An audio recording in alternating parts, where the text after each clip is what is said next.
Kāju tūska nevienmēr saistīta ar vēnu saslimšanu. Bet ļoti bieži tā ir pirmā parādība pie slimām vēnām, kad parādās kājām tūska, un šo situāciju nevajadzētu garām palaist.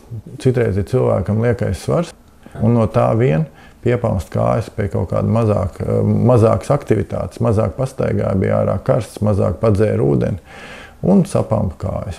Ko darīt tālāk? Pašam tikt ar to galā ir ļoti grūti. Caurmērā cilvēki saka, biju pie viena, pie otra, pie trešā ārsta, visi saka, ka tur nekā nav un neko darīt nevar. Vēnu ārsts veiks izmeklējumu vēnām, noskaidros, ir iesaistīts slims vēns vai nav. Un ja slims vēns ir iesaistīts, protams, piedāvās risināt šo problēmu. Ja slims vēns nav iesaistīts, ļoti bieži pie pietūkušām kājām palīdz fizioterapija, kas funkcionāli uzlabo vēnu darbību, uzlabo limfātiskās sistēmas cirkulāciju un atrisina tūskas kā problēmu.